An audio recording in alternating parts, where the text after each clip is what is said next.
Hello and welcome back to another learning video in engineering drawing. In this video we will learn how to draw an epicycloid curve. The question reads like this. Draw an epicycloid of a circle of diameter 50 millimeters, which rolls outside a circle of diameter 180 millimeters for one revolution.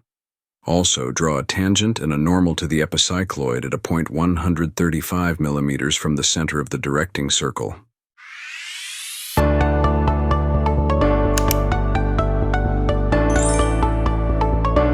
Let's understand this in a simple way. When a generating circle rolls once around the directing circle, it covers an arc length equal to 2 pi r. That's basically the circle's circumference.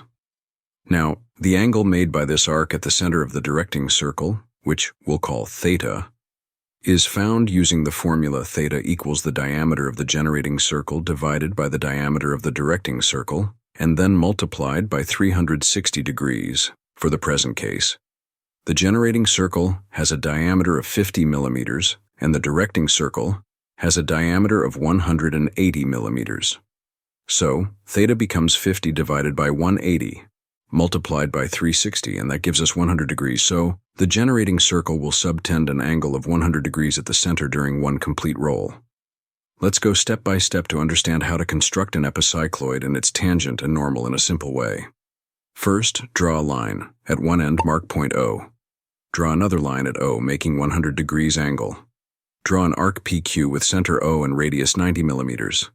This arc will act as the directing path. Next, extend OP and mark the generating circle diameter 50 millimeters. Mark point C, making sure that CP equals 25 millimeters. Now draw a generating circle with center C and radius equal to CP. Divide the circle into 12 equal parts.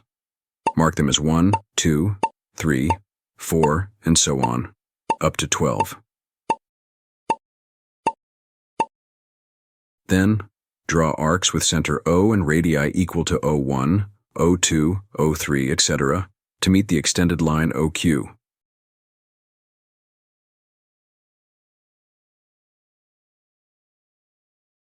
After that, draw an arc with center O and radius OC to meet OQ at point D. This arc CD is known as the center arc. Next, divide the arc PQ into 12 equal parts and mark those divisions as 1', 2', 3', and so on, up to 12'.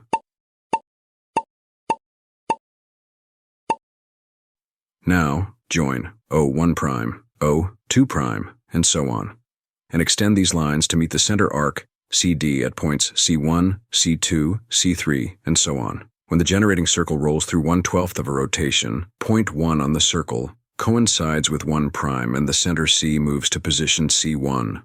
The point P will then move to a new position, P1, lying on an arc drawn through point 1 at a distance of 25 millimeters from that C1. Next, draw an arc with center C1 and radius 25 millimeters to locate P1. Repeat this process using centers C2, C3, and so on to get points P2, P3, and so forth.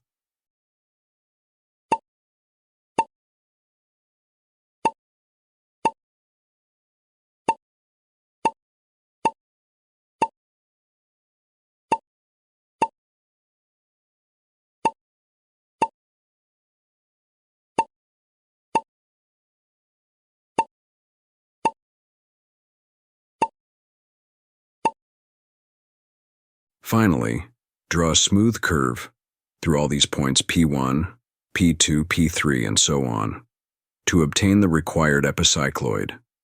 Now let's draw the tangent and normal to this epicycloid. Mark a point M on the epicycloid at a radial distance of 135 millimeters from center O.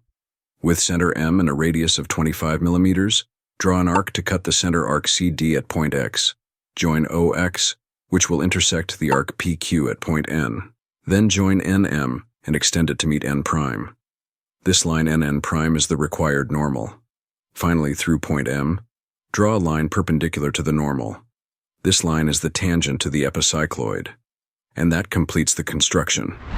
If you found this video helpful, don't forget to like, share, and subscribe. Comment below if you'd like us to cover any other drawing problems. Thanks for watching, and see you next time.